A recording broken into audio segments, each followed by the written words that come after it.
भगवते वासुदेवाय।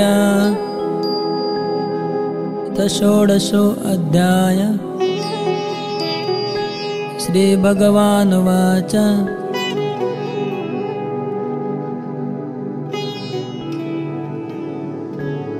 अभयं सत्त्वसंशुद्धि ज्ञानयोगव्यवस्थिते। दानं दमश्च यज्ञश्च स्वाध्यायस्तप आर्जवम्। अहिंसा सत्यमक्रोध त्यागशान्तिरपेशुनम्।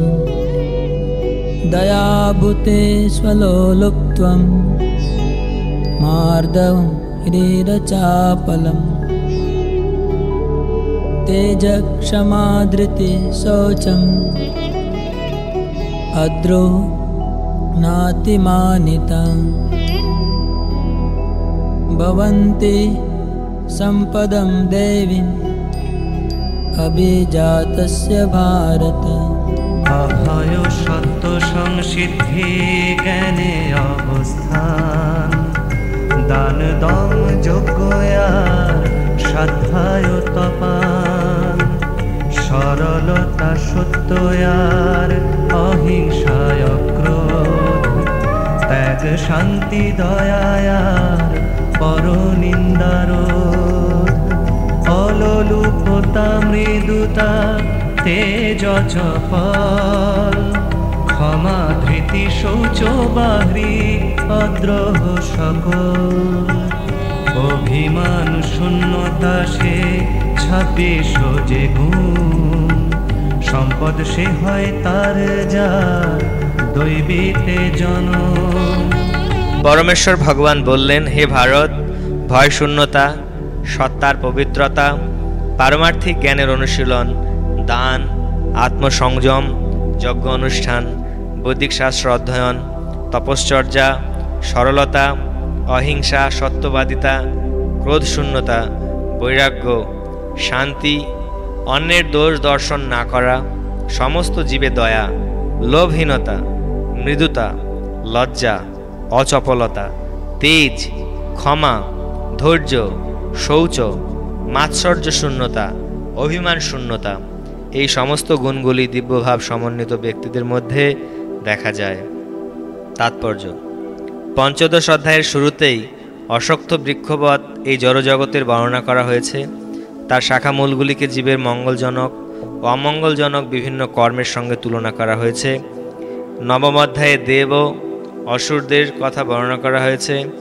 এখানে বৈদিক রীতি অনুসারে সাত্ত্বিক কর্মকে মুক্তিপ্রদ মঙ্গলজনক কর্ম বলে বর্ণনা করা হয়েছে। এই প্রকার কার্যকলাপকে দৈবী প্রকৃতি বলে অভিহিত করা হয়। যারা দৈবী প্রকৃতিতে অধিষ্ঠিত তারা মুক্তির পথে অগ্রসর হন। পক্ষান্তরে যারা রাজসিক ও তামসিক কর্ম করছে তাদের পক্ষে মুক্তি লাভের কোনোই সম্ভাবনা নেই। তারা হয় এই জড়জগতে মনুষ্যরূপে অবস্থান করবে, নয়তো অধোগামী হয়ে পশুজীবন বা আরও নিম্নতর জীবন লাভ করবে। এই 16 অধ্যায়ে ভগবান দৈবী প্রকৃতি, তার গুণাবলী এবং আসরিক প্রবৃত্তি ও তার গুণাবলীর বর্ণনা করেছেন। এই সমস্ত গুণের সুবিধা ও অসুবিধার কথাও তিনি ব্যাখ্যা করেছেন। অভিজাতস্য শব্দটি, যার এখানে অনুবাদ হচ্ছে দিব্যগুণে যার জন্ম হয়েছে, তার উল্লেখ অত্যন্ত তাৎপর্যপূর্ণ। দিব্য পরিবেশে সন্তান উৎপাদনের পন্থা বৈদিক শাস্ত্রে গর্ভধান সংস্কার নামে পরিচিত। পিতামাতা যদি দিব্যগুণ সমন্বিত সন্তান কামনা করেন তাহলে তাদের মানব জীবনের জন্য অনুমোদিত 10টি নিয়ম মেনে চলতে হবে। ভগবদ্গীতাতে আমরা আগেই পড়েছি যে সুসন্তান লাভের জন্য স্ত্রী পুরুষের যে যৌন মিলন তা শ্রীকৃষ্ণ স্বয়ং। স্ত্রী পুরুষের যৌন মিলন যদি কৃষ্ণ ভাবনাময় হয় তাহলে তা নিন্দনীয় নয়। যারা কৃষ্ণ ভাবনাময় তাদের অন্তত কুকুর বেড়ালের মতো সন্তান উৎপাদন না করে এমন সন্তান উৎপাদন করা উচিত জন্মের পরে যারা কৃষ্ণ ভাবনাময় হবে। সেটি হচ্ছে কৃষ্ণ ভাবনায় নিমগ্ন পিতামাতার সন্তান রূপে জন্মগ্রহণ করার সৌভাগ্য। বর্ণাশ্রম ধর্ম নামক সমাজ ব্যবস্থা, যা সমাজকে 4টি বর্ণে ও 4টি আশ্রমে বিভক্ত করেছে, তা জন্ম অনুসারে মানব সমাজকে বিভক্ত করার জন্য নয়। এই বিভাগ হয়েছে শিক্ষাগত যোগ্যতা ও গুণ অনুসারে। সমাজের শান্তি ও সমৃদ্ধি বজায় রাখাই হচ্ছে তার উদ্দেশ্য। এখানে যে সমস্ত গুণাবলীর উল্লেখ করা হয়েছে তাদের দিব্য গুণ বলে বর্ণনা করা হয়েছে, যা দিব্য জ্ঞান লাভের পথে মানুষকে এগিয়ে নিয়ে যায়, যার ফলে সে জড়জগতের বন্ধন থেকে মুক্ত হতে পারে। বর্ণাশ্রম ব্যবস্থায় সন্ন্যাসীকে সমাজের শীর্ষস্থানীয় বা সমাজের সকল শ্রেণীর গুরু বলে গণ্য করা হয়েছে। ব্রাহ্মণকে ক্ষত্রিয়, বৈশ্য ও শূদ্র সমাজের এই তিনটি বর্ণের গুরু বলে গণ্য করা হয়েছে। কিন্তু সন্ন্যাসী, যিনি এই সমাজের সর্বোচ্চ শীর্ষে অধিষ্ঠিত, তিনি ব্রাহ্মণদেরও গুরু। সন্ন্যাসীর প্রথম যোগ্যতা হচ্ছে ভয় শূন্যতা, কারণ সন্ন্যাসীকে সব রকম সহায় সম্বলহীন হয়ে কেবলমাত্র পরম পুরুষোত্তম ভগবানের কৃপার উপর নির্ভর করে তাকে একলা থাকতে হয়। সমস্ত যোগাযোগ ছিন্ন করার পরেও যদি তিনি মনে করেন সম্পর্ক ছিন্ন করার পরে কে আমায় রক্ষা করবে, তাহলে তার পক্ষে সন্ন্যাস আশ্রম গ্রহণ করা উচিত নয়। তাকে সম্পূর্ণভাবে বিশ্বাস করতে হবে যে শ্রীকৃষ্ণ বা পরম পুরুষোত্তম ভগবান পরমাত্মারূপে সর্বদাই তার হৃদয়ে রয়েছেন। তিনি সর্বদাই সব কিছু দর্শন করছেন এবং তিনি হৃদয়ের সমস্ত বাসনাগুলির কথা জানেন। এভাবেই তাকে দৃঢ় প্রত্যয় সম্পন্ন হতে হয় যে পরমাত্মারূপে শ্রীকৃষ্ণ তার শরণাগত জীবের রক্ষণাবেক্ষণ করেন। তার অনুভব করা উচিত, আমি কখনোই নিঃসঙ্গ নই। আমি যদি অরণ্যের গভীরতম প্রদেশেও থাকি, শ্রীকৃষ্ণ তখনও আমার সঙ্গে থাকবেন এবং তিনি আমাকে রক্ষা করবেন। এই দৃঢ় বিশ্বাসকে বলা হয় অভয়ম বা ভয় শূন্যতা। সন্ন্যাসীর পক্ষে এই ধরনের মনোভাব থাকা আবশ্যক। তারপর তাকে তার অস্তিত্ব পবিত্র করতে হয়।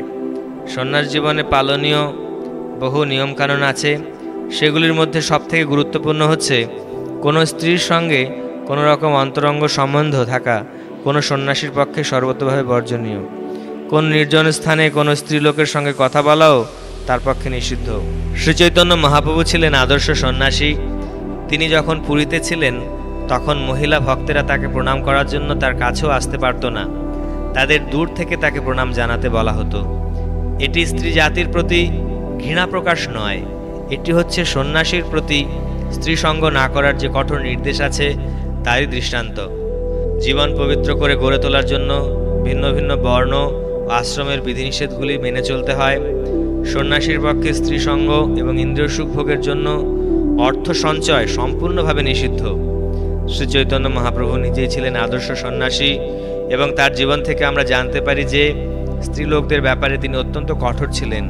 তিনি সবচেয়ে অধপতিত জীবদের উদ্ধার করেছেন এবং সেই জন্য যদিও তাকে ভগবানের সবচেয়ে করুণাময় বা মহাবাদান্য অবতার বলে গণ্য করা হয়, তবু স্ত্রীলোকদের সঙ্গে মেলামেশার ব্যাপারে তিনি অত্যন্ত কঠোরভাবে সন্ন্যাস আশ্রমের বিধিনিষেধগুলি পালন করেছেন।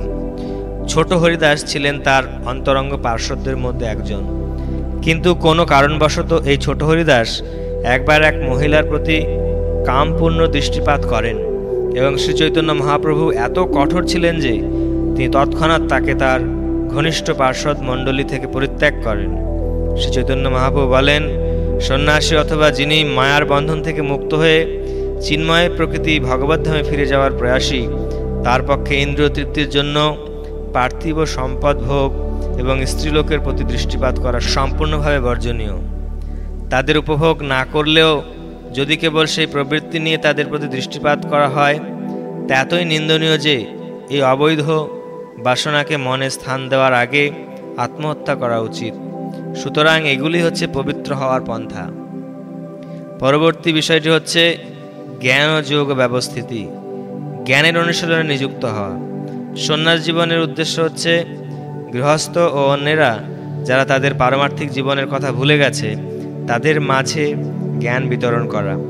সন্ন্যাসীকে জীবন ধারণের জন্য দ্বারে দ্বারে গিয়ে ভিক্ষা করতে হয়, কিন্তু তার অর্থ এই নয় যে সে ভিখারি।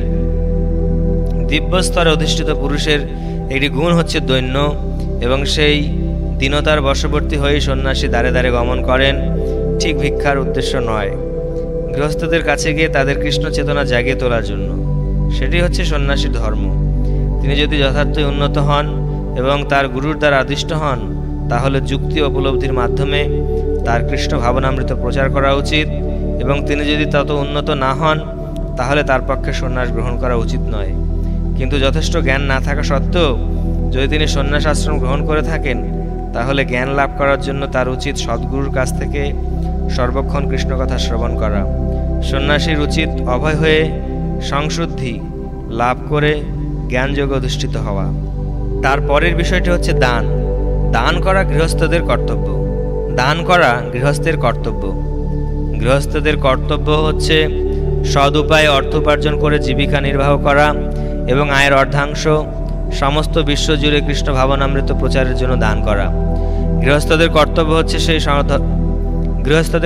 হচ্ছে সেই ধরনের সংস্থাকে দান করা যারা এই ধরনের কাজে নিযুক্ত আছে। দান যথাযোগ্য পাত্রে অর্পণ করা উচিত। দান নানা রকমের আছে, তা পরে ব্যাখ্যা করা হবে। যেমন সত্যগুণে দান, রজগুণে দান ও তমগুণে দান। শাস্ত্রে সত্যগুণে দান করার নির্দেশ দেওয়া হয়েছে, কিন্তু রজ ও তমগুণে দান করার নির্দেশ দেওয়া হয়নি, কারণ সেই ধরনের দানের ফলে কেবল অর্থের অপচয় হয়। পৃথিবী জুড়ে কৃষ্ণ ভাবনামৃত প্রচার করার উদ্দেশ্যেই কেবল দান করা উচিত, সেটি হচ্ছে সত্যগুণে দান। দম বা আত্মসংযম ধার্মিক সমাজের অন্য আশ্রমভুক্ত ব্যক্তিদের জন্যই কেবল নির্দিষ্ট হয়নি, গৃহস্থদের জন্য তা বিশেষভাবে নির্দিষ্ট হয়েছে। গৃহস্থ আশ্রমে মানুষ যদিও স্ত্রীর পানি গ্রহণ করেন, তবু অনর্থক যৌন জীবনযাপনে ইন্দ্রিয়গুলোকে নিযুক্ত করা গৃহস্থদের উচিত নয়। গৃহস্থের যৌন জীবনও বিধিনিষেধের দ্বারা নিয়ন্ত্রিত, যা কেবল সন্তান উৎপাদনের জন্য অনুষ্ঠিত হয়। সন্তান উৎপাদনের উদ্দেশ্য ব্যতীত স্ত্রীর সঙ্গে যৌনসুখ ভোগ করা উচিত নয়। আধুনিক সমাজ সন্তান প্রতিপালনের দায়িত্ব এড়াবার জন্য গর্ভনিরোধক প্রণালী এবং আরও সমস্ত অতি জঘন্য উপায়ে যৌন জীবন করছে। এই ধরনের কার্যকলাপ দিব্য গুণের পর্যায়ভুক্ত নয়, এগুলি আসরিক কার্যকলাপ। কেউ যদি গৃহস্থও হন এবং পারমার্থিক জীবনে অগ্রসর হতে চান, তবে তাকে অবশ্যই সংযত হতে হবে এবং কৃষ্ণ সেবার উদ্দেশ্য ব্যতীত সন্তান উৎপাদন করা থেকে বিরত হতে হবে। তিনি যদি এমন সন্তান উৎপাদন করতে পারেন যারা কৃষ্ণ চেতনাময় হবে, তাহলে তিনি শত শত সন্তান উৎপাদন করতে পারেন, কিন্তু সেই সামর্থ্য না থাকলে কেবলমাত্র ইন্দ্রিয় সুখ ভোগের জন্য সেই কর্মে প্রবৃত্ত হওয়া উচিত নয়। যজ্ঞ হচ্ছে আরেকটি বিষয় যা গৃহস্থদের অনুষ্ঠান করা উচিত, কারণ যজ্ঞ করতে প্রচুর অর্থের প্রয়োজন হয়। জীবনের অন্য আশ্রমগুলিতে যেমন ব্রহ্মচর্য, বানপ্রস্থ ও সন্ন্যাস আশ্রমে মানুষের ব্যক্তিগত ধন সম্পদ থাকে না, তারা ভিক্ষা করে জীবন ধারণ করে। সুতরাং বিভিন্ন ধরনের যজ্ঞানুষ্ঠান করা গৃহস্থদের কর্ম। তাদের উচিত অগ্নিহোত্র আদি যে সমস্ত যজ্ঞ করার নির্দেশ বৈদিক শাস্ত্রে দেওয়া হয়েছে তার অনুষ্ঠান করা। কিন্তু আজকালকার যুগে এই ধরনের যজ্ঞ করা অত্যন্ত ব্যয় সাপেক্ষ এবং কোনো গৃহস্থের পক্ষে তা অনুষ্ঠান করা সম্ভব নয়। এই যুগের জন্য শ্রেষ্ঠ যজ্ঞ হচ্ছে সংকীর্তন যজ্ঞ। এই সংকীর্তন যজ্ঞ অর্থাৎ হরে কৃষ্ণ কৃষ্ণ কৃষ্ণ হরে হরে, হরে রাম রাম রাম হরে হরে কীর্তন করাই হচ্ছে সবচেয়ে শ্রেষ্ঠ এবং কম খরচের যজ্ঞ। যে কেউ এই যজ্ঞ অনুষ্ঠান করতে পারেন এবং তার সুফল লাভ করতে পারেন। সুতরাং দান, দম ও যজ্ঞ এই তিনটি অনুষ্ঠান গৃহস্থদের জন্য। তারপর স্বাধ্যায় বা বেদপাঠ, ব্রহ্মচর্য বা ছাত্র জীবনের জন্য। স্ত্রীলোকের সঙ্গে ব্রহ্মচারীদের কোনো রকম সংস্রব থাকা উচিত নয়। কৌমার্য অবলম্বন করে দিব্য জ্ঞান লাভের জন্য বৈদিক শাস্ত্র অধ্যয়ন করে তাদের জীবন যাপন করা উচিত, তাকে বলা হয় স্বাধ্যায়। তপঃ বা তপশ্চর্যা বিশেষ করে বানপ্রস্থ আশ্রমের জন্য। সারা জীবন গৃহস্থ জীবনে থাকা উচিত নয়। মানুষের সব সময় মনে রাখা উচিত যে মানব জীবনে 4টি আশ্রম আছে: ব্রহ্মচর্য, গার্হস্থ, বানপ্রস্থ ও সন্ন্যাস। সুতরাং গার্হস্থ আশ্রমের পরে অবসর গ্রহণ করা উচিত। কেউ যদি 100 বছর বেঁচে থাকে তাহলে তার উচিত 25 বছর ব্রহ্মচারী জীবনে, 25 বছর গৃহস্থ জীবনে, 25 বছর বানপ্রস্থ জীবনে এবং 25 বছর সন্ন্যাস আশ্রমে অতিবাহিত করা। এগুলো হচ্ছে বৈদিক ধর্ম আচরণের নিয়ম অনুবর্তিতার নির্দেশ। বানপ্রস্থ আশ্রমে অবশ্যই দেহ, মন ও জিহ্বার ও তপশ্চর্যার অনুশীলন করতে হয়, সেটি হচ্ছে তপস্যা। সমস্ত বর্ণাশ্রম ধর্মপরায়ণ সমাজ তপস্যা করার জন্য। তপস্যা ছাড়া কোনো মানুষ মুক্তি লাভ করতে পারে না। তপস্যা করার কোনো প্রয়োজন নেই। নিজের ইচ্ছামতো একটি পথ বার করলেই সিদ্ধি লাভ করা যাবে, এই মতবাদ বৈদিক শাস্ত্রে কিংবা ভগবদ গীতায় কোথাও অনুমোদন করা হয়নি। এই ধরনের মতবাদগুলি আবিষ্কার করেছে কতকগুলি ভণ্ড অধ্যাত্মবাদী, যারা কেবল লোক ঠকিয়ে দল ভারী করার ব্যাপারে ব্যস্ত। যদি বিধিনিষেধ থাকে, নিয়মকানুন থাকে, তাহলে মানুষ আকৃষ্ট হবে না। তাই ধর্মের নামে যারা শিষ্য বাড়াতে চায় কেবল লোক দেখানোর জন্য তারা তাদের শিষ্যদের সংযত জীবনযাপন করার উপদেশ দেয় না এবং নিজেরাও সংযত জীবনযাপন করে না, কিন্তু বেদে সেই পন্থার অনুমোদন করা হয়নি। ব্রাহ্মণের গুণ সরলতা। জীবনের কোনো বিশেষ আশ্রমে মানুষদের অনুশীলনের জন্যই কেবল নয়, সকলের জন্য, তা সে ব্রহ্মচারী হোক, গৃহস্থ হোক, বানপ্রস্থী হোক অথবা সন্ন্যাসী হোক না কেন, সকলেরই উচিত সরল জীবনযাপন করা। অহিংসা অর্থ হচ্ছে কোনো জীবের জীবনের ক্রমোন্নতি রোধ না করা। কারো এটি মনে করা উচিত নয় যে দেহকে হত্যা করলেও যখন আত্মার বিনাশ হয় না, তখন ইন্দ্রিয় তৃপ্তির জন্য পশু হত্যা করলেও কোনো ক্ষতি নেই। যথেষ্ট পরিমাণে শস্য, ফল এবং দুধ থাকা সত্ত্বেও এখনকার মানুষেরা পশু মাংস আহারে আসক্ত। পশু হত্যা করার কোনোই প্রয়োজন নেই। এই নির্দেশ সকলেরই জন্য। যখন আর কোনো বিকল্প উপায় থাকে না, তখন মানুষ পশু হত্যা করতে পারে, কিন্তু সেক্ষেত্রেও সেই পশুকে যজ্ঞের বলি হিসাবে নিবেদন করতে হয়। সে যাই হোক, মানুষের জন্য যথেষ্ট খাদ্য রয়েছে। যারা আত্মতত্ত্বজ্ঞান লাভের পথে উন্নতি সাধন করতে চান, তাদের পক্ষে পশু হত্যা করা উচিত নয়। যথার্থ অহিংসা হচ্ছে কারোই জীবনের প্রগতি রোধ না করা। বিবর্তনের মাধ্যমে পশুরাও এক পশুদেহ থেকে অন্য পশুদেহে দেহান্তরিত হয়ে এগিয়ে চলেছে। যদি কোনো এক বিশেষ পশুকে হত্যা করা হয়, তবে তার প্রগতি বাধাপ্রাপ্ত হয়। কোনো পশুর যখন কোনো নির্দিষ্ট শরীরে কোনো নির্দিষ্ট কাল অবস্থানের মেয়াদ থাকে, তখন যদি তাকে অপরিণত অবস্থায় হত্যা করা হয়, তাহলে তাকে বাকি সময়টি পূর্ণ করে উন্নততর প্রজাতিতে উন্নীত হওয়ার জন্য আবার সেই শরীর প্রাপ্ত হতে হয়। সুতরাং কেবলমাত্র জিহ্বার তৃপ্তির জন্য ওদের প্রগতি রোধ করা উচিত নয়। একেই বলা হয় অহিংসা। সত্যম শব্দের অর্থ হচ্ছে ব্যক্তিগত উদ্দেশ্য সাধনের জন্য সত্যের বিকৃত করা উচিত নয়। বৈদিক শাস্ত্রে কতকগুলি অতি কঠিন অধ্যায় আছে, কিন্তু তার অর্থ বা উদ্দেশ্য সম্বন্ধে শিক্ষা লাভ করতে হবে সদ্গুরুর কাছ থেকে। বেদ উপলব্ধি করবার এটি হচ্ছে পন্থা। শ্রুতির অর্থ হচ্ছে যে তা নির্ভরযোগ্য সূত্র থেকে শ্রবণ করতে হবে। ব্যক্তিগত উদ্দেশ্য সাধনের জন্য তার কতকগুলি আক্ষরিক ব্যাখ্যা করা উচিত নয়। ভগবদ্গীতার বহু ব্যাখ্যা আছে যা ভগবদ্গীতার মূল বিষয়বস্তুকে বিকৃত করেছে। গীতার বাণীর যথার্থ অর্থ প্রকাশ করতে হবে এবং তা শিখতে হবে সদ্গুরুর কাছ থেকে। অক্রোধ কথাটির অর্থ হচ্ছে ক্রোধ দমন করা। ক্রোধের উদ্রেক হলেও সহিষ্ণু হয়ে তা দমন করতে হবে, কারণ একবার ক্রুদ্ধ হলে সমস্ত শরীর কলুষিত হয়ে যায়। ক্রোধ হচ্ছে রজগুণ ও কামের পরিণতি। সুতরাং যিনি অপ্রাকৃত স্তরে অধিষ্ঠিত, তার পক্ষে ক্রোধ দমন করা অবশ্য কর্তব্য। অপৈশুনম অর্থ হচ্ছে অনর্থক অপরের দোষ দর্শন না করা অথবা তাদের সংশোধন করা থেকে বিরত থাকা। অবশ্য একটি চোরকে চোর বলা পরনিন্দা নয়, কিন্তু একজন সাধুকে চোর বলা মস্ত বড় অপরাধ। বিশেষ করে যিনি পারমার্থিক জীবনে অগ্রসর হচ্ছেন তার পক্ষে। হি অর্থ বিনয়ী হওয়া এবং কোনো অবস্থাতেই কোনো জঘন্য কর্ম না করা। অচাপলম কথাটির অর্থ হচ্ছে কোনো প্রচেষ্টাতে উত্তেজিত বা নিরাশ না হওয়া। কোনো প্রচেষ্টায় ব্যর্থতা আসতে পারে, কিন্তু সেই জন্য দুঃখিত হওয়া উচিত নয়। ধৈর্য ও দৃঢ়প্রত্যয়ের সঙ্গে এগিয়ে যেতে হবে। এখানে তেজ শব্দটি ব্যবহার করা হয়েছে ক্ষত্রিয়দের জন্য। ক্ষত্রিয়ের ধর্ম হচ্ছে অত্যন্ত শক্তিশালী হয়ে দুর্বলকে রক্ষা করা। তাদের তথাকথিত অহিংসার নীতি অবলম্বন করা উচিত নয়। যদি হিংসার প্রয়োজন হয় তাহলে তাদের তা প্রদর্শন করতে হবে, কিন্তু শত্রুকে দমন করতে পারলে কোনো ক্ষেত্রে দয়া প্রদর্শন করাও চলে। সামান্য দোষ ত্রুটি ক্ষমা করা যেতে পারে। শৌচম অর্থ শুচিতা। কেবল দেহ বা মনেরই নয়, আচরণেও মানুষকে শুচি হতে হবে।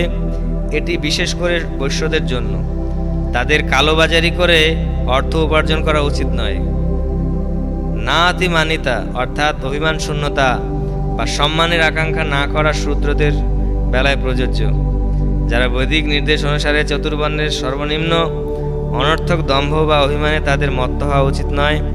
তাদের উচিত তাদের নিজস্ব স্থিতি অবস্থা বজায় রাখা। শূদ্রের কর্তব্য হচ্ছে সামাজিক অবস্থা বজায় রাখার জন্য উচ্চতর বর্ণগুলিকে সম্মান প্রদর্শন করা। যে 26টি গুণের কথা এখানে বর্ণনা করা হয়েছে তার সব কয়টি হচ্ছে দিব্য গুণাবলী। বর্ণাশ্রম ধর্মের পরিপ্রেক্ষিতে সমাজে তাদের অনুশীলন করা উচিত। এর তাৎপর্য হচ্ছে, যদিও জড়জগতের অবস্থা অত্যন্ত দুঃখ দুর্দশাপূর্ণ, তবু সমাজের সর্বশ্রেণীর লোকদের যদি অনুশীলনের মাধ্যমে এই গুণগুলি অর্জন করার শিক্ষা দেওয়া যায়, তাহলে সমস্ত সমাজ ধীরে ধীরে তত্ত্বজ্ঞান উপলব্ধির সর্বোচ্চ স্তরে উন্নীত হতে পারে। দম্ভো দর্পোऽভিমানশ্চ ক্রোধ পারুষ্যমেব চ অজ্ঞানং চাভিজাতস্য পার্থ সম্পদমাসুরিম। দম্ভ দর্প অভিমান ক্রোধ নিষ্ঠুরতা সম্পদ আসুরি হয় যথা অজ্ঞানতা।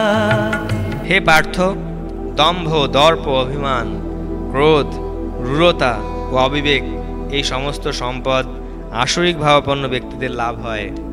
তাৎপর্য, এই শ্লোকে নরকে যাওয়ার প্রশস্ত রাজপথটির বর্ণনা করা হয়েছে। অসুরেরা মহা আড়ম্বরের সঙ্গে ধর্ম ও আধ্যাত্মিক জ্ঞানের উন্নতি প্রদর্শন করতে চায়, যদিও তারা নিজেরা সেই সমস্ত নীতিগুলো অনুশীলন করে না। তারা সর্বদাই কোনো বিশেষ ধরনের শিক্ষা অথবা অত্যধিক সম্পদের গর্বে অত্যন্ত গর্বিত। তারা চায় যে সকলেই তাদের পূজা করবে এবং সেই উদ্দেশ্যে তারা সব সময় সকলের কাছ থেকে সম্মান দাবি করে, যদিও সম্মান পাওয়ার কোনো যোগ্যতাই তাদের নেই। খুব তুচ্ছ ব্যাপারে তারা অত্যন্ত ক্রুদ্ধ হয় এবং কঠোর স্বরে কথা বলে। তাদের মধ্যে কোনো রকম নম্রতা নেই। তারা জানে না তাদের কি করা উচিত এবং কি করা উচিত নয়। তারা সকলেই তাদের নিজেদের ইচ্ছা অনুসারে খামখেয়ালির বশে কাজকর্ম করে এবং তারা কারো কর্তৃত্ব মানে না। এই সমস্ত আসরিক গুণগুলি তারা মাতৃগর্ভে তাদের শরীর গঠনের সময়ে গ্রহণ করে থাকে এবং তারা যতই বড় হয় এই সমস্ত অশুভ গুণগুলি ততই তাদের মধ্যে প্রকাশিত হতে থাকে। দেবী সম্পদ বিমোক্ষায় নিবন্ধায় সুরে মতা মাসু চ সম্পদম দেবীম অভিজাতোসি পাণ্ডবা। দৈবী সম্পদ যে তার মুক্তির কারণ, আসুরি সম্পদ হয় সংসার বন্ধন। তোমার চিন্তার কথা নাহি হে পাণ্ডব, দৈবী সম্পদে তোমার ভরেছে জনম। দৈবী সম্পদ মুক্তির অনুকূল আর আসরিক সম্পদ বন্ধনের কারণ বলে বিবেচিত হয়। হে পাণ্ডুপুত্র, তুমি শোক করো না, কেননা তুমি দৈবী সম্পদ সহ জন্মগ্রহণ করেছ। তাৎপর্য, আসরিক গুণে যে অর্জুনের জন্ম হয়নি সেই কথা বলে শ্রীকৃষ্ণ তাকে এখানে উৎসাহিত করছেন। সেই যুদ্ধে তার জড়িয়ে পড়ার কারণ আসরিক ছিল না, কারণ তিনি সপক্ষ ও বিপক্ষ যুক্তিগুলির বিবেচনা করে দেখছিলেন। তিনি বিবেচনা করছিলেন ভীষ্ম, দ্রোণের মতো সম্মানীয় পুরুষদের হত্যা করা ঠিক হবে কি না। সুতরাং তিনি ক্রোধ, দম্ভ অথবা নিষ্ঠুরতার দ্বারা প্রভাবিত হয়ে কর্ম করছিলেন না, তাই তিনি আসরিক গুণসম্পন্ন ছিলেন না। শত্রুর উদ্দেশ্যে বাণ নিক্ষেপ করা ক্ষত্রিয়ের ধর্ম এবং তার এই কর্ম থেকে নিরস্ত হওয়াকে আসরিক বলে মনে করা হবে। সুতরাং অর্জুনের শোক করার কোনোই কারণ ছিল না। যিনি জীবনের বিভিন্ন বর্ণ ও আশ্রমোচিত আচরণ করেন তিনি দিব্যস্তর অধিষ্ঠিত। দোভূত সর্গো লোকেস্মিন দেব আসুর এব চ দেব বিস্তরশা প্रोक्ता আসুরম পার্থ মে শৃণু। হে ভারত, এ জগতে দুই ভূত সৃষ্টি, এক দৈবী দ্বিতীয় সে আসুরি বা দৃষ্টি। দৈবী যারা তার কথা অনেক হয়েছে, শুনো এবে কথা যারা অসুর জন্মেছে। হে পার্থ, এই সংসারে দৈব ও আসুরিক এই দুই প্রকার জীব সৃষ্টি হয়েছে। দৈব সম্বন্ধে বিস্তারিতভাবে বলা হয়েছে, এখন আমার থেকে অসুর প্রকৃতি সম্বন্ধে শ্রবণ করো। তাৎপর্য, অর্জুন যে দিব্যগুণে জন্মগ্রহণ করেছেন সে আশ্বাস দিয়ে শ্রীকৃষ্ণ এখানে আসুরিক পন্থার বর্ণনা করছেন। এই জগতের বদ্ধ জীবদের দুভাগে ভাগ করা হয়েছে। যারা দিব্যগুণে জন্মগ্রহণ করেছেন তারা নিয়ন্ত্রিত জীবন যাপন করেন, অর্থাৎ তারা শাস্ত্র এবং সাধু, গুরু ও বৈষ্ণবের নির্দেশ মেনে চলেন। প্রামাণ্য শাস্ত্রের আলোকে কর্তব্য অনুষ্ঠান করা উচিত। এই মনোবৃত্তিকে বলা হয় দিব্য। যারা শাস্ত্র নির্দেশিত বিধিনিষেধের অনুসরণ না করে তাদের নিজেদের খেয়াল খুশি মতো আচরণ করে তাদের বলা হয় আসুরিক। শাস্ত্রের বিধিনিষেধের প্রতি অনুগত হওয়া ছাড়া আর কোনো গতি নেই। বৈদিক শাস্ত্রে উল্লেখ করা হয়েছে যে দেবতা ও অসুর উভয়েরই জন্ম হয় প্রজাপতি থেকে। তাদের মধ্যে একমাত্র পার্থক্য হচ্ছে যে দেবতারা বৈদিক নির্দেশ মেনে চলেন এবং অসুরেরা তা মানে না। প্রবৃত্তিম চ নিবৃত্তিম চ জনানা বিদুরাসুরা ন শোচম নাপি চাচারো ন সত্যম তেষু বিদ্যতে। প্রবৃত্তি নিবৃত্তি যাহা অসুর না জানে, শৌচাচার সত্য মিথ্যা নাহি তারা মানে। অসুর স্বভাব ব্যক্তিরা ধর্ম বিষয়ে প্রবৃত্ত এবং অধর্ম বিষয় থেকে নিবৃত্ত হতে জানে না। তাদের মধ্যে শৌচ, সদাচার ও সত্যতা বিদ্যমান নেই। তাৎপর্য: প্রতিটি সভ্য মানব সমাজে কতগুলি শাস্ত্রীয় নিয়মকানুন আছে যেগুলি প্রথম থেকেই মেনে চলা হয়। বিশেষ করে আর্যদের, যারা বৈদিক সভ্যতাকে গ্রহণ করেছে এবং যারা সভ্য মানুষদের মধ্যে সবচেয়ে উন্নত বলে পরিচিত, তাদের মধ্যে যারা শাস্ত্রের নির্দেশ মানে না তাদের অসুর বলে গণ্য করা হয়। তাই এখানে বলা হচ্ছে যে অসুরেরা শাস্ত্রের বিধান জানে না এবং তাদের মধ্যে কেউ যদি তা জেনেও থাকে সেগুলো অনুসরণ করবার কোনো প্রবৃত্তি তাদের নেই। ধর্মে তাদের বিশ্বাস নেই, আর বেদের নির্দেশ অনুসারে আচরণ করবার কোনো ইচ্ছাও তাদের নেই। অসুরেরা অন্তরে ও বাইরে শুদ্ধ নয়। স্নান করে, দাঁত মেজে, কাপড় পরিবর্তন করে ইত্যাদি শৌচ পন্থায় দেহকে পরিষ্কার রাখার জন্য সর্বদাই যত্নশীল হওয়া উচিত।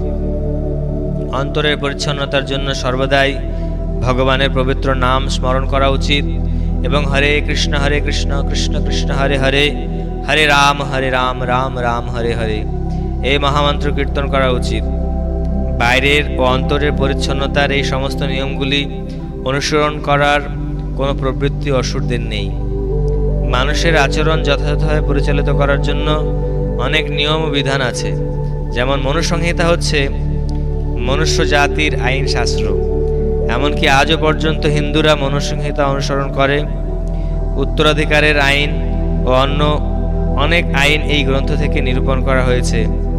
মনুসংহিতায় স্পষ্টভাবে বলা হয়েছে যে নারীদের স্বাধীনতা দেওয়া উচিত নয়। তার অর্থ এই নয় যে নারীদের কৃতদাসীর মতো রাখতে হবে। তার অর্থ হচ্ছে তারা শিশুর মতো। শিশুদের স্বাধীনতা দেওয়া হয় না। তার অর্থ এই নয় যে তাদের কৃতদাসের মতো রাখা হয়। অসুরেরা এই সমস্ত নির্দেশগুলি এখন অবহেলা করছে এবং তারা মনে করছে যে পুরুষদের মতো নারীদেরও স্বাধীনতা দেওয়া উচিত।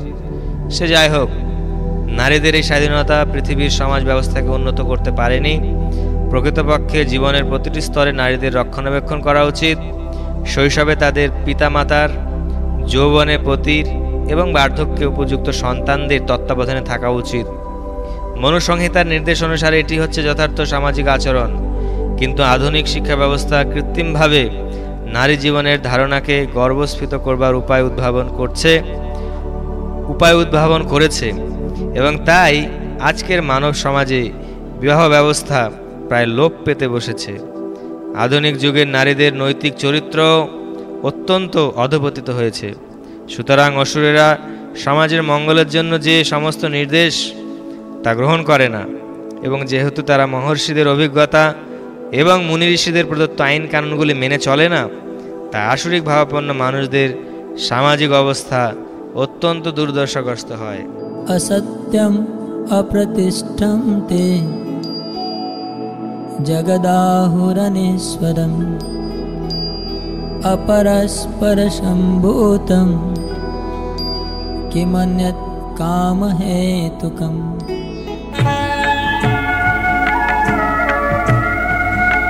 অসুর যে লোক তারা না মানে ঈশ্বর, জগতের বিধাতা যিনি অস্বীকারতার, সৃষ্টির কারণ সেই অনিশ্বরবাদী, জড় কার্য কারণ সে কামুক বিবাদী। আসরিক স্বভাব বিশিষ্ট ব্যক্তিরা বলে যে এই জগৎ মিথ্যা, অবলম্বনহীন ও ঈশ্বর শূন্য। কামবশত এই জগৎ উৎপন্ন হয়েছে এবং কাম ছাড়া আর অন্য কোনো কারণ নেই। তাৎপর্য: আসরিক ভাবাপন্ন মানুষেরা সিদ্ধান্ত করে যে এই জগৎটি অলিক, এর পিছনে কোনো কার্যকারণ নেই, এর কোনো নিয়ন্তা নেই, কোনো উদ্দেশ্য নেই, সব কিছুই মিথ্যা। তারা বলে যে ঘটনাচক্রে জড় পদার্থের ক্রিয়া ও প্রতিক্রিয়ার ফলে এই বিশ্ব ব্রহ্মাণ্ড প্রকাশিত হয়েছে। কোনো বিশেষ উদ্দেশ্য নিয়ে যে ভগবান এই জড়জগৎ সৃষ্টি করেছেন তারা তা মনে করে না। তাদের নিজেদের মন গড়া কতকগুলি মতবাদ আছে। এই জগৎ আপনা হতে প্রকাশিত হয়েছে এবং এর পেছনে যে ভগবান রয়েছেন সেটি বিশ্বাস করার কোনো কারণই নেই। তাদের কাছে চেতন ও জড়ের কোনো পার্থক্য নেই এবং তারা পরম চেতনকে স্বীকার করে না। তাদের কাছে সবই কেবল জড় এবং সমস্ত বিশ্ব ব্রহ্মাণ্ড হচ্ছে একটি অজ্ঞানতার পিণ্ড। তাদের মত অনুসারে সব কিছুই শূন্য এবং যা কিছুর অস্তিত্বের প্রকাশ দেখা যায় তা কেবল আমাদের উপলব্ধির ভ্রম। তারা স্থির নিশ্চিতভাবে ধরে নিয়েছে যে বৈচিত্র্যময় সমস্ত প্রকাশ হচ্ছে অজ্ঞানতাজনিত ভ্রম। ঠিক যেমন স্বপ্নে আমরা অনেক কিছু সৃষ্টি করতে পারি, প্রকৃতপক্ষে যাদের কোনো অস্তিত্ব নেই। তারপর যখন আমরা জেগে উঠব তখন আমরা দেখতে পাবো যে সব কিছুই কেবল একটি স্বপ্ন মাত্র। কিন্তু বস্তুতপক্ষে অসুরেরা যদিও বলে যে জীবন একটি স্বপ্ন মাত্র, কিন্তু স্বপ্নটি উপভোগ করার ব্যাপারে তারা খুব দক্ষ। তাই জ্ঞান আহরণ করার পরিবর্তে তারা এই স্বপ্নরাজ্যে আরও বেশি জড়িয়ে পড়ে। তাদের সিদ্ধান্ত হচ্ছে যে কেবলমাত্র স্ত্রী পুরুষের মৈথুনের ফলে যেমন একটি শিশুর জন্ম হয়, এই পৃথিবীরও কোনো আত্মা ছাড়াই জন্ম হয়েছে। তাদের মতে কেবলমাত্র জড় পদার্থের সমন্বয়ের ফলেই জীব সকলের উদ্ভব হয়েছে এবং আত্মার অস্তিত্ব সম্বন্ধে কোনো প্রশ্ন উঠতে পারে না। যেমন দেহের ঘাম থেকে এবং মৃতদেহ থেকে কোনো কারণ ছাড়াই অনেক প্রাণী বেরিয়ে আসে, তেমনই সমস্ত জগৎ এসেছে মহাজাগতিক প্রকাশের জড় পদার্থের সমন্বয়ের ফলে। তাই জড় প্রকৃতি এই প্রকাশের কারণ এবং এছাড়া অন্য আর কোনো কারণ নেই। তারা ভগবদ্গীতায় শ্রীকৃষ্ণের কথা বিশ্বাস করে না। শ্রীকৃষ্ণ বলেছেন, মায়াধ্যক্ষণ প্রকৃতি সুয়তে সচরাচরং, আমার অধ্যক্ষতায় সমস্ত জড় জগৎ পরিচালিত হচ্ছে। পক্ষান্তরে বলা যায় অসুরদের জড়জগতের সৃষ্টি সম্বন্ধে যথার্থ জ্ঞান নেই। তাদের সকলেরই নিজের নিজের একটি মতবাদ আছে। তাদের মতে শাস্ত্রের সিদ্ধান্ত তাদের মন গড়া মতবাদের মতো একটি মতবাদ মাত্র। শাস্ত্রের নির্দেশ যে প্রামাণ্য সিদ্ধান্ত তারা তা বিশ্বাস করে না। এতাম দৃষ্টিম অবষ্টভ্য নষ্টাত্মানোল্পবুদ্ধয়া প্রভবন্ত্যুগ্রকর্মাণা ক্ষয়ায় জগতো হিতাম। এই ক্ষুদ্র দৃষ্টি লোভে অসুরের গান, আত্মতত্ত্ব জ্ঞানহীন অল্প বুদ্ধি হন।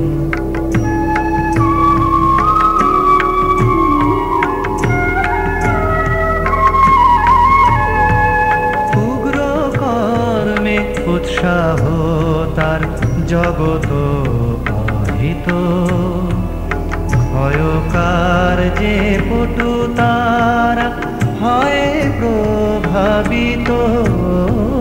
এই প্রকার সিদ্ধান্ত অবলম্বন করে আত্মতত্ত্ব জ্ঞানহীন অল্পবুদ্ধি সম্পন্ন উগ্রকর্মা ও অনিষ্টকারী অসুরেরা জগৎ ধ্বংসকারী কার্যে প্রভাব বিস্তার করে।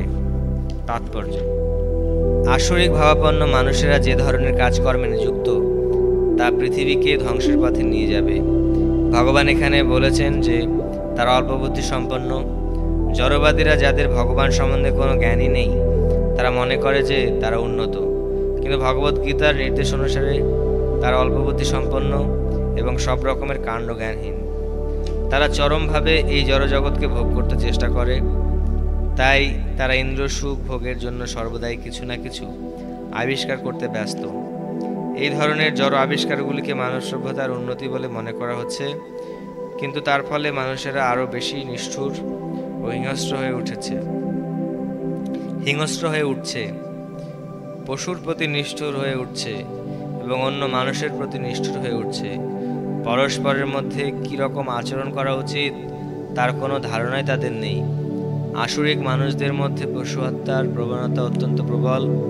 এই ধরনের মানুষকে পৃথিবীর শত্রু বলে গণ্য করা হয়, কারণ অবশেষে একদিন তারা এমন একটা কিছু তৈরি করবে বা আবিষ্কার করবে যা সমস্ত সৃষ্টিকে ধ্বংস করবে। পরোক্ষভাবে এই শ্লোকে পারমাণবিক অস্ত্রশস্ত্র আবিষ্কারের আভাস দেওয়া হচ্ছে, যে সম্বন্ধে আজ সারা জগৎ গর্বিত। যে কোনো মুহূর্তে যুদ্ধ শুরু হতে পারে এবং তখন এই সমস্ত পারমাণবিক অস্ত্রগুলি ব্যাপক ধ্বংস সাধন করবে। এই প্রকার জিনিস সৃষ্টি হয়েছে কেবলমাত্র জগৎকে ধ্বংস করবার জন্য, এবং এখানে তারই ইঙ্গিত দেওয়া হয়েছে। নাস্তিকতার প্রভাবে মানব সমাজে যে ধরনের অস্ত্রগুলি আবিষ্কার করা হচ্ছে সেগুলি জগতের শান্তি ও সমৃদ্ধির জন্য নয়।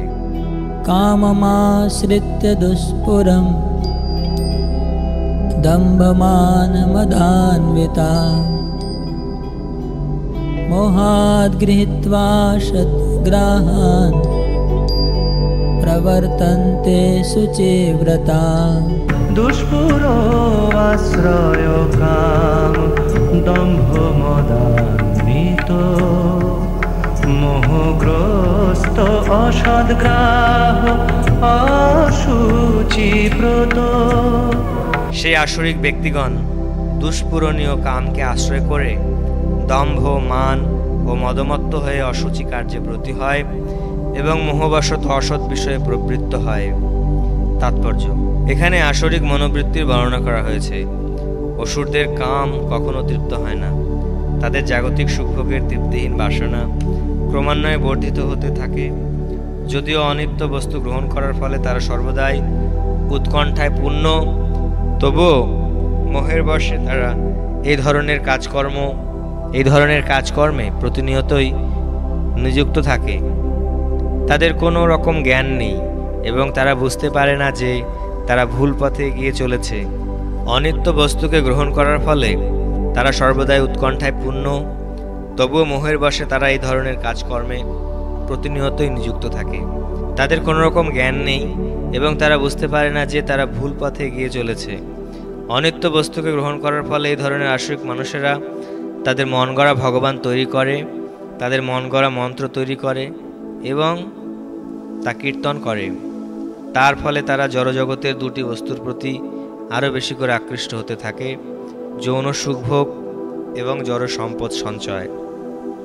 অশুচিব্রতা কথাটি এই সূত্রে খুব তাৎপর্যপূর্ণ। এই ধরনের আসরিক মানুষেরা কেবল মদ, স্ত্রীলোক, মাংসাহার ও জুয়া খেলার প্রতি আসক্ত। সেগুলি হচ্ছে তাদের অভ্যাস। দম্ভ ও ভ্রান্ত সম্মানের দ্বারা প্রভাবিত হয়ে তারা কতকগুলি ধর্মনীতি তৈরি করে যা বৈদিক অনুশাসনের দ্বারা অনুমোদিত হয়নি। যদিও এই ধরনের আসরিক ভাবাপন্ন মানুষেরা এই পৃথিবীতে সবচেয়ে জঘন্য শ্রেণীর জীব, তবুও কৃত্রিম উপায়ে এই জগৎ তাদের জন্য মিথ্যা সম্মান তৈরি করেছে। যদিও তারা নরকের দিকে এগিয়ে চলেছে, তবুও তারা নিজেদের খুব উন্নত বলে মনে করে। চিন্তামপরিমেয়াং চ প্রলয়ান্তামুপাশ্রিতা কামোপভোগ পরমা এতাবদিতি নিশ্চিতা आशापाश सतिर्बद्धा कामक्रोध परायणा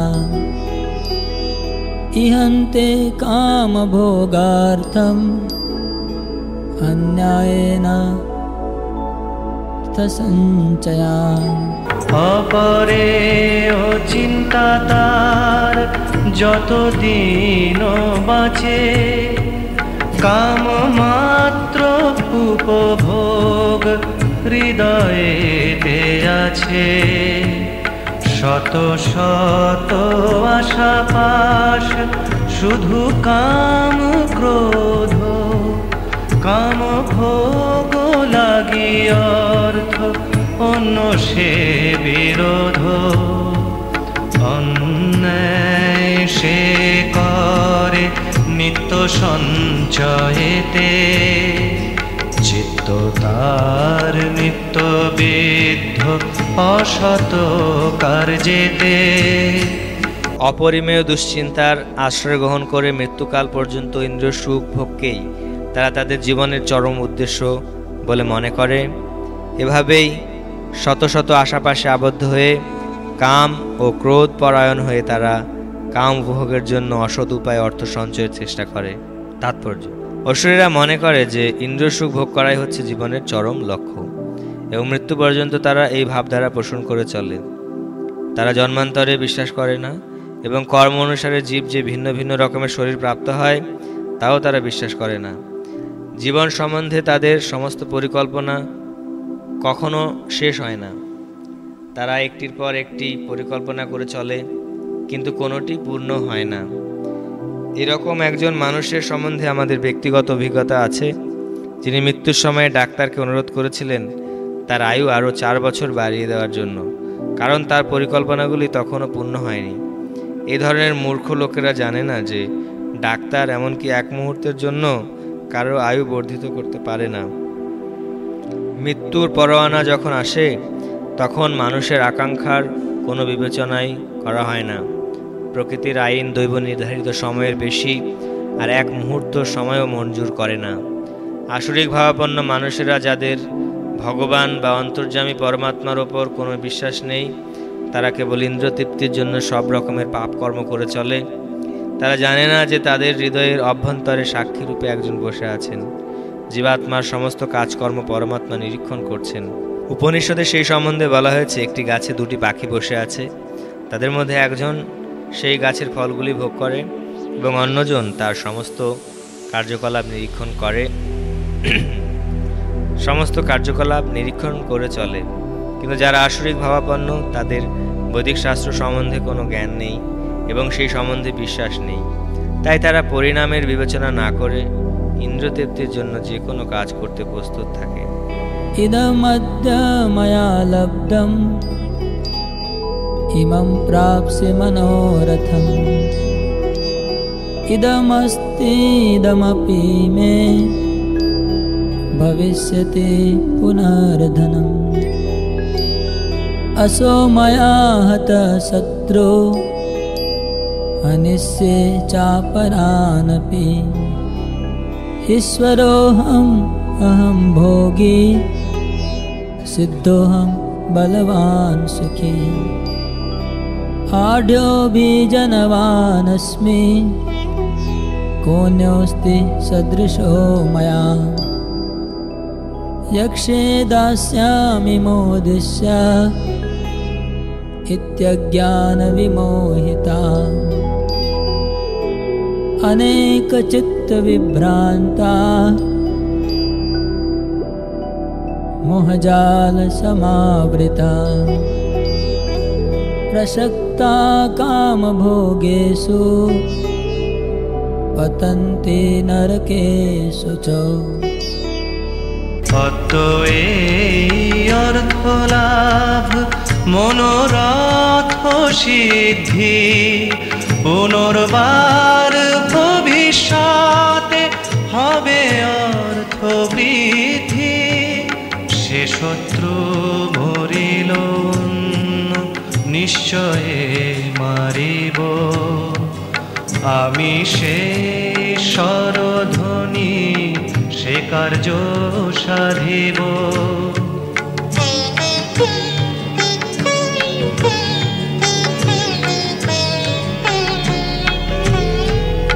আমি ভোগী সিদ্ধ আর বলবান সুখী, মম সম কেহ নহে আর সব দুঃখী। আমি অভিজনবান, আমি ধন আঢ্য, আমারও সমান হবে কার কি বা সাধ্য। আমি সে করিব যোগ্য আমি দান দিব। স্ত্রী সঙ্গ করিয়া আমি আনন্দ পাইব। অজ্ঞান মোহিত হয়ে কত কথা বলে, মোহজাল সমাবৃত কালের কবলে। আসলে তে কামাসক্ত নরকের যাত্রী, অশুচি নরকে বাস নরক বিধাত্রী। অসুর স্বভাব ব্যক্তিরা মনে করে আজ আমার দ্বারা এত লাভ হয়েছে এবং আমার পরিকল্পনা অনুসারে আরও লাভ হবে। এখন আমার এত ধন আছে এবং ভবিষ্যতে আরও ধন লাভ হবে। ওই শত্রু আমার দ্বারা নিহত হয়েছে এবং অন্যান্য শত্রুদেরও আমি হত্যা করব। আমি ঈশ্বর, আমি ভোক্তা, আমি সিদ্ধ, বলবান ও সুখী। আমি সবচেয়ে ধনবান এবং অভিজাত আত্মীয় স্বজন পরিবৃত। আমার মতো আর কেউ নেই। আমি যজ্ঞ অনুষ্ঠান করব, দান করব এবং আনন্দ করব। এভাবেই অসুর স্বভাব ব্যক্তিরা অজ্ঞানের দ্বারা বিমোহিত হয়, নানা প্রকার দুশ্চিন্তায় বিভ্রান্ত হয়ে এবং মোহজালে বিজড়িত হয়ে কামভোগে আসক্ত চিত্ত সেই ব্যক্তিরা অসুচি নরকে পতিত হয়। তাৎপর্য: আসরিক ভাবাপন্ন মানুষদের ধন সম্পদ আহরণ করার বাসনার কোনো অন্ত নেই, তা অসীম। তারা কেবল চিন্তা করে কি পরিমাণ অর্থ তার এখন আছে এবং সেই অর্থকে আরও বাড়াবার জন্য নানা রকম বিনিয়োগের পরিকল্পনা করে। সে উদ্দেশ্যে যে কোনো রকম পাপকর্ম করতে তারা দ্বিধা করে না এবং তাই তারা কালোবাজারি আদি অবৈধ কাজকর্মে লিপ্ত হয়। তারা তাদের সঞ্চিত অর্থ, গৃহ, জায়গা, জমি, পরিবার আদি সমস্ত সম্পদের দ্বারা মুগ্ধ হয়ে থাকে এবং তারা সর্বদাই পরিকল্পনা করে কিভাবে সেগুলির আরও উন্নতি সাধন করা যায়। তারা তাদের নিজেদের শক্তি সামর্থ্যের উপরে আস্থাবান এবং তারা জানে না যে যা কিছু তারা লাভ করছে তা সবই তাদের পূর্বকৃত পুণ্য কর্মেরই ফল। এই ধরনের সমস্ত ধন সম্পদ সঞ্চয়ের সুযোগ তারা পায়, কিন্তু তার কারণ যে তাদের পূর্বকৃত কর্ম সেই সম্বন্ধে তাদের কোনো ধারণাই নেই। তারা মনে করে যে তাদের সঞ্চিত ঐশ্বর্য তারা তাদের ব্যক্তিগত প্রচেষ্টার ফলে আহরণ করতে সক্ষম হয়েছে। আসরিক ভাবাপন্ন মানুষ তার ব্যক্তিগত প্রচেষ্টার উপর আস্থাবান। তারা কর্মফলে বিশ্বাস করে না। মানুষ তার পূর্বকৃত কর্মের ফলে উচ্চকুলে জন্মগ্রহণ করে, অথবা ধনবান হয়, অথবা উচ্চশিক্ষিত হয়, কিংবা রূপবান হয়। আসরিক ভাবাপন্ন মানুষ মনে করে যে সমস্তই ঘটনাচক্রে এবং তাদের ব্যক্তিগত প্রচেষ্টার ফলে ঘটে চলেছে। বিভিন্ন রকমের মানুষের রূপ, গুণ, শিক্ষা আদির পেছনে যে এক অতি সুনিয়ন্ত্রিত ব্যবস্থা রয়েছে তা তারা অনুভব করতে পারে না।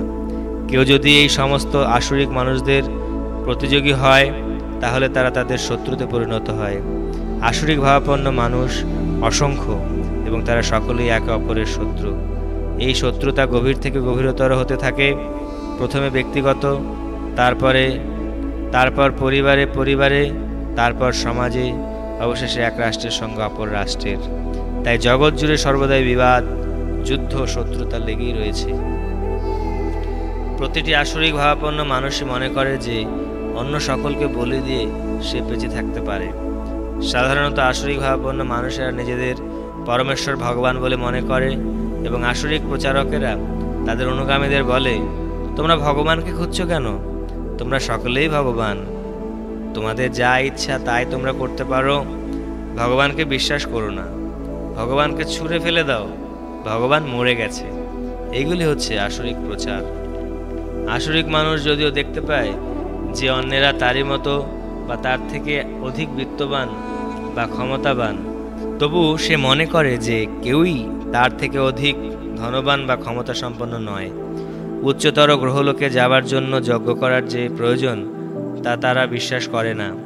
অসুরেরা মনে করে যে তারা তাদের নিজেদের মন গড়া যজ্ঞবিধি তৈরি করবে এবং কোনো রকম যন্ত্র আবিষ্কার করবে যার দ্বারা তারা যে কোনো উচ্চতর গ্রহলোকে যেতে পারবে।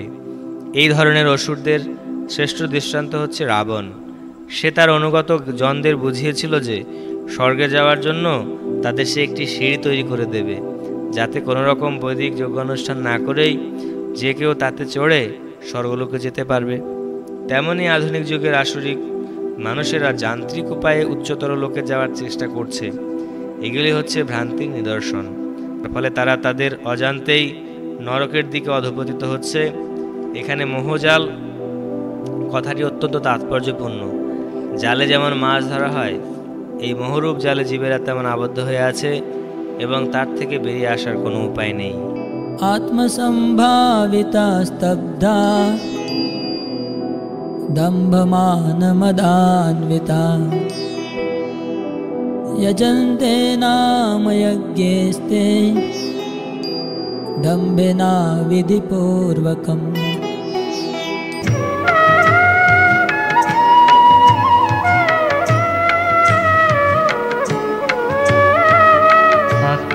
আত্মসম্ভাবিত মান ধনেতে অনম্র মদান্বিত অসুর সে সর্বদা বিনম্র। নাম মাত্র যজ্ঞ করে শাস্ত্রে বিধি নাই, দম্ভ মাত্র আছে সার কেবল বড়াই। সেই আত্মাভিমানী অনম্র ও ধন ও মানে মদান্বিত ব্যক্তিরা অবিধিপূর্বক দম্ভ সহকারে নামমাত্র যজ্ঞের অনুষ্ঠান করে। তাৎপর্য: নিজেদের সর্বসর্বা বলে মনে করে এবং কোনো রকম অধ্যক্ষতা অথবা প্রামাণ্য শাস্ত্রের পরোয়া না করে অসুরেরা তথাকথিত ধর্মানুষ্ঠান বা যজ্ঞবিধির অনুষ্ঠান করে থাকে। যেহেতু তারা নির্ভরযোগ্য প্রামাণিক সূত্রে বিশ্বাস করে না, তাই তারা অত্যন্ত উদ্ধত। তার কারণ হচ্ছে সঞ্চিত ধন সম্পদ ও অহংকারে মত্ত হয়ে তারা মোহাচ্ছন্ন। কখনো কখনো এই ধরনের অসুরেরা ধর্মপ্রচারক সেজে জনসাধারণকে বিপদগামী করে এবং ধর্ম সংস্কারক বা ভগবানের অবতার রূপে নিজেদের জাহির করার চেষ্টা করে। তারা যজ্ঞ অনুষ্ঠান করার ভান করে অথবা দেবদেবীর পূজা করে অথবা নিজেদের মন গড়া ভগবান তৈরি করে। সাধারণ লোক তাদের ভগবান বলে মনে করে তাদের পূজা করে। মূর্খ লোকেরা তাদের ধর্মজ্ঞ বা দিব্যজ্ঞান সম্পন্ন বলে মনে করে তারা সন্ন্যাসীর বেশ ধারণ করে সব রকম অপকর্মে লিপ্ত হয়। প্রকৃতপক্ষে যারা সর্বত্যাগী সন্ন্যাসী, তাদের প্রতি নানা রকম বিধিনিষেধের নির্দেশ রয়েছে। অসুরেরা কিন্তু এই সমস্ত বিধিনিষেধের ধার ধারে না। তাদের মতে কোনো নির্দিষ্ট পথ অনুসরণ করার দরকার নেই। যার যার নিজের মত অনুযায়ী এক একটি পথ বার করে নিলে চলে। অবিধিপূর্বকম অর্থাৎ কোনো বিধিনিষেধের পরোয়া না করা কথাটির উপর বিশেষ করে জোর দেওয়া হয়েছে। অজ্ঞতা ও মহাচ্ছন্ন হয়ে পড়ার ফলে এগুলি হয়। अहंकारं बलं दर्पं कामक्रोधं च संश्रिता मामात्मपरदेहेषु प्रद्विष्वन्तोऽभ्यसूयका। অহংকার বল দর্প কাম ক্রোধাশ্রয় আমারও সম্পর্কে দেশ সে করায়। অসুয়ার বসে চিন্তা সপর অপরে সাধুর গুণেতে দোষ কিংবা নিন্দা করে। অহংকার, বল, দর্প, কাম ও ক্রোধকে আশ্রয় করে অসুররাশীয় দেহে ও পরদেহে অবস্থিত পরমেশ্বর স্বরূপ আমাকে দেশ করে এবং সাধুদের গুণেতে দোষারোপ করে। তাৎপর্য: আসরিক ভাবাপন্ন মানুষেরা সর্বদাই ভগবানের মহত্বের বিরোধিতা করে এবং তাই তারা শাস্ত্রের নির্দেশ বিশ্বাস করতে চায় না। তারা শাস্ত্র ও পরম পুরুষোত্তম ভগবান উভয়েরই প্রতি ঈর্ষাপরায়ণ। তাদের তথাকথিত জড় প্রতিষ্ঠা, তাদের সঞ্চিত সম্পদ, তাদের শক্তি সামর্থ্য, এগুলি হচ্ছে তাদের এই মনোভাবের কারণ। তারা জানে না যে তাদের এই জীবনটি হচ্ছে তাদের পরবর্তী জীবনকে গড়ে তোলার একটি মহান সুযোগ। সেটি না জেনে তারা অন্য সকলের প্রতি এবং প্রকৃতপক্ষে তাদের নিজেরও প্রতি ঈর্ষাপরায়ণ হয়। সে অপরের শরীরের প্রতি হিংস্র আচরণ করে এবং তাদের নিজের শরীরেরও হিংস্র আচরণ করে এবং তাদের নিজের শরীরেও হিংস্র আচরণ করে। তারা পরম নিয়ন্তা পরমেশ্বর ভগবানের পরোয়া করে না, কারণ তাদের কোনো জ্ঞানই নেই। শাস্ত্র বা পরম পুরুষোত্তম ভগবানের প্রতি ঈর্ষাপরায়ণ হয়ে তারা ভগবানের অস্তিত্ব অস্বীকার করবার জন্য নানা রকম কপট প্রমাণের অবতারণা করে এবং শাস্ত্রের নির্দেশ খণ্ডন করার চেষ্টা করে। তারা মনে করে যে সব রকম কর্ম করার শক্তি ও স্বাধীনতা তাদের রয়েছে। তারা মনে করে যে যেহেতু শক্তি, সামর্থ্য অথবা বিত্তে কেউ তাদের সমকক্ষ নয়, তাই তারা যা ইচ্ছা তাই করে যেতে পারে, কেউ তাকে বাধা দিতে পারবে না। তাদের কোনো শত্রু যদি ইন্দ্রপরায়ণ কার্যকলাপে বাধা দিতে চেষ্টা করে, তখন তারা তাকে সমূলে বিনাশ করার পরিকল্পনা করে। तानहं द्विशतः क्रूरान् संसारेषु नराधमान् क्षिपाम्यजस्रम् अशुभान् आसुरीष्वेव योनिषु।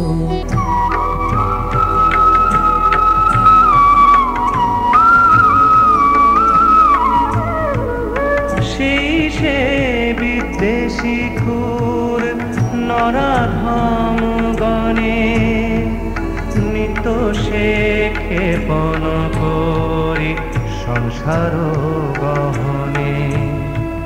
সেই দেশী ক্রূর ও নরাধমদের আমি এই সংসারেই অশুভ আসুরি জনিতে অবিরত নিক্ষেপ করি।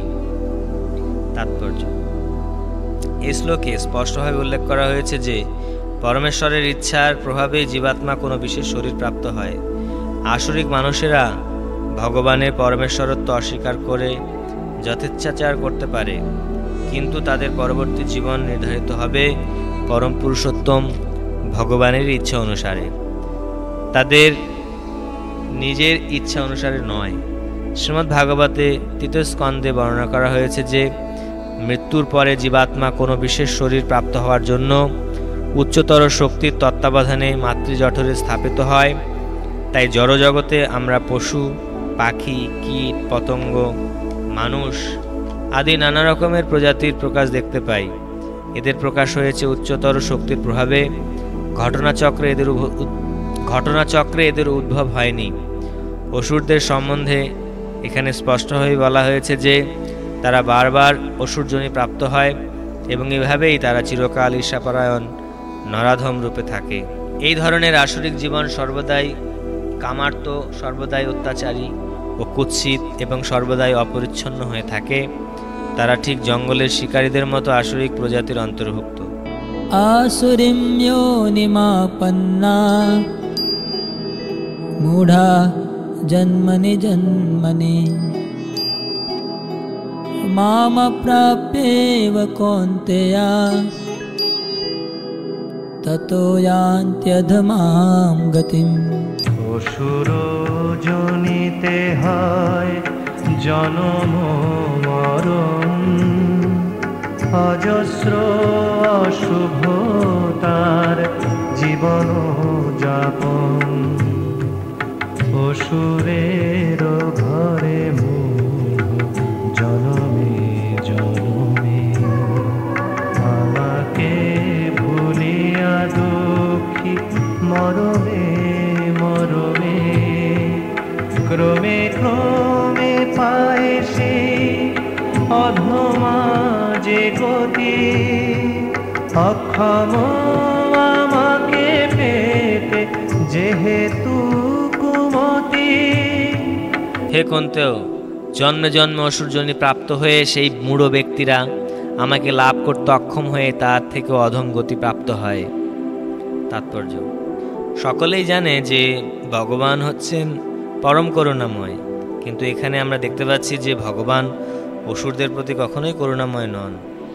এখানে স্পষ্টভাবে বলা হয়েছে যে আসরিক ভাবাপন্ন মানুষেরা জন্ম জন্মান্তরে অসুরজনী প্রাপ্ত হয় এবং পরমেশ্বর ভগবানের কৃপা থেকে বঞ্চিত হয়ে তারা ক্রমান্বয়ে অধঃপতিত হতে হতে অবশেষে কুকুর, বেড়াল ও শূকরের শরীর প্রাপ্ত হয়।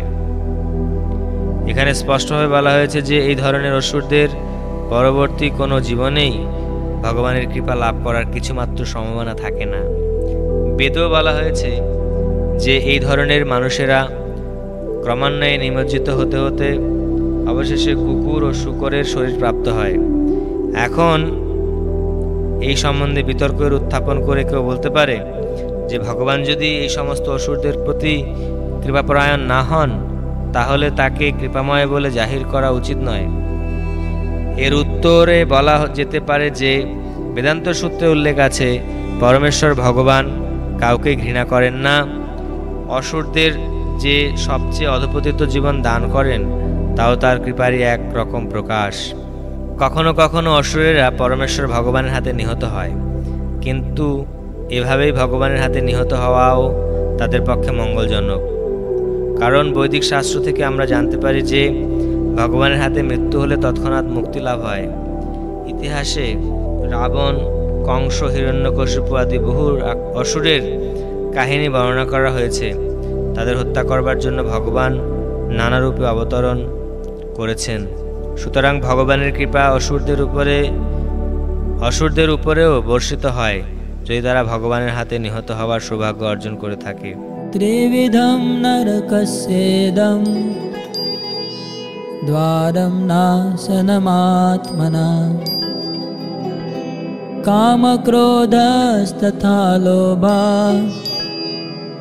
তস্মাদেতত্ত্রয়ং ত্যজে। সেই কাম ক্রোধ লোভ নরকের দ্বার, তেজ তাহা নয় তিন সাধু ব্যবহার। কাম, ক্রোধ ও লোভ এই তিনটি নরকের দ্বার, অতএব ওই তিনটি পরিত্যাগ করবে। তাৎপর্য, এখানে আসরিক জীবনের কিভাবে শুরু হয় তার বর্ণনা করা হয়েছে। মানুষ কাম উপভোগ করবার চেষ্টা করে এবং তার অতৃপ্তিতে তার চিত্তে ক্রোধ ও লোভের উদয় হয়। সুস্থ মস্তিষ্ক সম্পন্ন যে মানুষ আসরিক জীবনে অধপতিত হতে চায়, আসরিক জীবনে অধপতিত হতে না চায়, তাকে অবশ্যই এই তিনটি শত্রুর সঙ্গ বর্জন করতে হবে। এই তিনটি শত্রু আত্মাকে এমনভাবে হত্যা করে যার ফলে জড়জগতের বন্ধন থেকে মুক্ত হওয়ার আর কোনো সম্ভাবনাই থাকে না। এতৈর্বিমুক্তা কৌন্তেয়া তমোদ্বারে স্ত্রিবিনরে আচরত্যাত্মনা শ্রেয়া ততো याति পরাং গতি। এই ধীরে মুক্ত যারা, শুনো হে কুন্তের, তমগুণের দ্বার সে অতিশয় হেয়। তবে সে আচরি ধর্ম নিজ শ্রেয়স্কর, পারাগত লাভ করে মম ভক্তিপর। হে কন্তেয়, এই তিন প্রকার তমোদ্বার থেকে মুক্ত হয়ে মানুষ আত্মার শ্রেয় আচরণ করেন এবং তার ফলে পরাগতি লাভ করে থাকেন। তাৎপর্য, মানব জীবনের তিনটি শত্রু কাম, ক্রোধ ও লোভ থেকে সর্বদাই অত্যন্ত সতর্ক থাকতে হবে। কাম, ক্রোধ ও লোভ থেকে মানুষ যতই মুক্ত হয় তার জীবন ততই নির্মল হয়। তখন সে বৈদিক শাস্ত্র নির্দেশিত বিধিনিষেধের অনুশীলন করতে সক্ষম হয়। মানব জীবনের বিধিনিষেধগুলি অনুশীলন করার ফলে মানুষ ধীরে ধীরে আত্মজ্ঞান লাভের স্তরে উন্নীত হতে পারে। এই প্রকার অনুশীলনের ফলে কেউ যদি কৃষ্ণ ভাবনামৃত লাভ করার সৌভাগ্য অর্জন করে থাকে তাহলে তার সাফল্য অনিবার্য। বৈদিক শাস্ত্রে ক্রিয়া ও প্রতিক্রিয়া সমন্বিত যথাযথ কর্ম আচরণ করার নির্দেশ দেওয়া হয়েছে মানুষকে নির্মল জীবনের স্তরে উন্নীত করবার জন্য। সেই সমগ্র পন্থাটি সম্পূর্ণভাবে নির্ভর করছে কাম, ক্রোধ ও লোভ পরিত্যাগ করার উপর। এই পন্থায় জ্ঞান অনুশীলন করার ফলে আত্ম উপলব্ধির চরম স্তরে উন্নীত হওয়া যায়। ভগবত ভক্তির মাধ্যমে এই আত্ম উপলব্ধির পূর্ণতা লাভ হয়। এই ভক্তিযোগে বদ্ধ জীবের মুক্তি অনিবার্য। তাই বৈদিক প্রথায় চারটি বর্ণ ও জীবনের চারটি আশ্রমের নির্দেশ দেওয়া হয়েছে এবং তাকে বলা হয় দৈব বর্ণাশ্রম ধর্ম। সমাজে বিভিন্ন বর্ণ আশ্রমের জন্য ভিন্ন ভিন্ন বিধান নির্দিষ্ট হয়েছে এবং কেউ যদি যথাযথভাবে সেগুলো আচরণ করে তাহলে আপনা থেকে সে অধ্যাত্ম উপলব্ধির চরম স্তরে উন্নীত হতে পারবে। তখন সে নিঃসন্দেহে এই সমস্ত বিধিগুলি অনুশীলন করা। কেউ যদি সেই নির্দেশগুলি অনুশীলন না করে কাম, ক্রোধ ও লোভের বশবর্তী হয়ে নিজের খেয়াল খুশি মতো জীবন যাপন করতে থাকে তাহলে সে কখনোই সিদ্ধি লাভ করতে পারবে না। পক্ষান্তরে বলা যায়, কোনো মানুষ সিদ্ধান্তগতভাবে এই সমস্ত শাস্ত্র নির্দেশ সম্বন্ধে অবগত থাকতে পারে, কিন্তু সে যদি তার নিজের জীবনে সেগুলিকে আচরণ না করে তাহলে বুঝতে হবে যে সে একটি নরাধম। মনুষ্য জীবন প্রাপ্ত জীবের কাছে এটি প্রত্যাশা করা হয় যে সে সুস্থ মস্তিষ্ক সম্পন্ন জীবনের সর্বোচ্চ স্তরে উন্নীত হওয়ার জন্য শাস্ত্র নির্দেশগুলি অনুশীলন করবে। সে যদি তা না করে তাহলে তার অধঃপতন অবশ্যম্ভাবী। কিন্তু সমস্ত বিধিনিষেধ ও নৈতিক আচার অনুষ্ঠান করেও সে যদি ভগবত তত্ত্ব উপলব্ধির স্তরে উন্নীত না হয় তাহলে বুঝতে হবে যে তার সমস্ত জ্ঞানই ব্যর্থ হয়েছে। আর এমনকি ভগবানের অস্তিত্বকে স্বীকার করেও যদি সে ভগবানের সেবায় নিজেকে নিযুক্ত না করে তবে বুঝতে হবে তার প্রচেষ্টা ব্যর্থ। তাই ধীরে ধীরে কৃষ্ণ ভাবনামৃত ও ভগবত ভক্তির স্তরে উন্নীত হতে হবে। তখনই কেবল সিদ্ধির সর্বোচ্চ স্তরে অধিষ্ঠিত হওয়া যায়, এছাড়া আর কোনো উপায়েই তা সম্ভব নয়। কাম ও কারত্ব কথাটি অত্যন্ত তাৎপর্যপূর্ণ। জ্ঞাতসারে মানুষ শাস্ত্রবিধি লঙ্ঘন করে কাম আচরণ করে। সেই আচরণগুলি নিষিদ্ধ জেনেও যদি তা আচরণ করা হয় তাকে বলা হয় খেয়াল খুশি মতো আচরণ করা। সে জানে যে সেগুলো অনুশীলন করা উচিত, কিন্তু তবুও সে তা করে না, তাই তাকে বলা হয় খামখেয়ালি। এই সমস্ত মানুষদের পরিণতি হচ্ছে যে তারা ভগবানের দ্বারা দণ্ডিত হয়। মানব জীবনের যে চরম সিদ্ধি তা তারা কখনোই লাভ করতে পারে না। মানব জীবনের বিশেষ উদ্দেশ্য হচ্ছে জীবনকে পবিত্র করা, এবং যারা শাস্ত্রবিধির অনুশীলন করে না, আচরণ করে না, তারা কখনোই পবিত্র হতে পারে না এবং তারা যথার্থ শান্তি লাভ করতে পারে না। তস্মাৎ শাস্ত্রম প্রমাণম তে কার্য ব্যবস্থিতো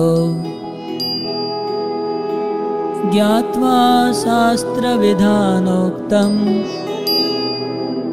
কর্ম কর্তুমিহার্ষি। অতএব শাস্ত্রবিধি কার্যের প্রমাণ, জানি শাস্ত্রবিধি কর কার্য সমাধান। অতএব কর্তব্য অকর্তব্য নির্ধারণে শাস্ত্রই তোমার প্রমাণ। অতএব শাস্ত্রীয় বিধানে কথিত হয়েছে যে কর্ম, তা জেনে তুমি সেই কর্ম করতে যোগ্য হও।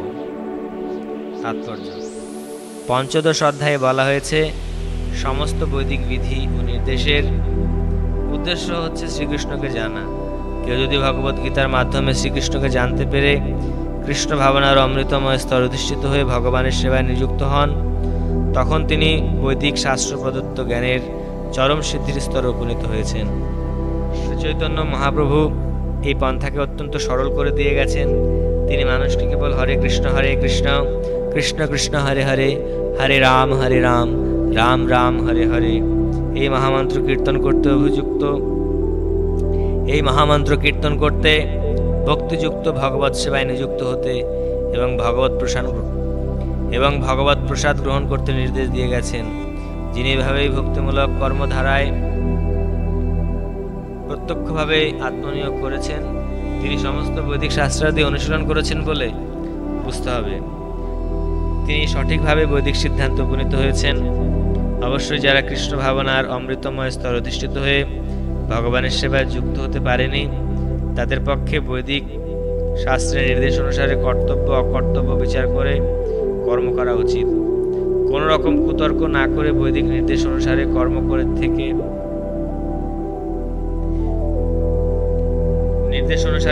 করে যাওয়া উচিত। তাকে বলা হয় শাস্ত্রবিধির আচরণ করা। শাস্ত্র হচ্ছে চারটি ত্রুটি থেকে মুক্ত এবং বদ্ধজীবের যে 4টি ত্রুটি আছে সেগুলি হচ্ছে ভ্রম, প্রমাদ, বিপ্রলিপ্সা ও করুণা পাটব, ভুল করার প্রবণতা, মোহগ্রস্ত হওয়া, প্রবঞ্চনা করার প্রবণতা ও অপূর্ণ ইন্দ্রিয়াদি। এই 4টি প্রধান ত্রুটি থাকার জন্য বদ্ধজীব বিধিনিয়ম রচনার অযোগ্য। সেই কারণেই শাস্ত্রোক্ত বিধিনিয়মগুলি এই 4টি ত্রুটি থেকে সম্পূর্ণভাবে মুক্ত বলে সমস্ত মহামুনি, ঋষি, আচার্য, মহাত্মাগণ শাস্ত্রের নির্দেশগুলিকে কোনো রকম পরিবর্তন না করে গ্রহণ করেছেন। ভারতবর্ষে অনেক আধ্যাত্মিক সম্প্রদায় রয়েছে। সেগুলি সাধারণত দুভাগে বিভক্ত, নির্বিশেষবাদী ও সবিশেষবাদী। তারা উভয়ে অবশ্য বৈদিক নির্দেশ অনুসারেই জীবন যাপন করেন। শাস্ত্র নির্দেশ অনুশীলন না করে কখনোই সিদ্ধি লাভ করা যায় না। তাই তিনি যথার্থভাবে শাস্ত্রের মর্মার্থ উপলব্ধি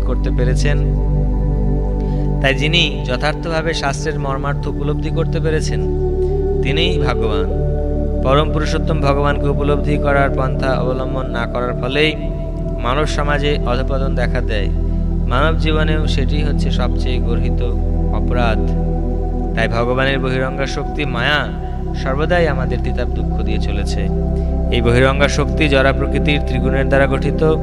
পরমেশ্বর ভগবানকে উপলব্ধি করতে হলে অন্তত সত্যগুণ অধিষ্ঠিত হতে হবে।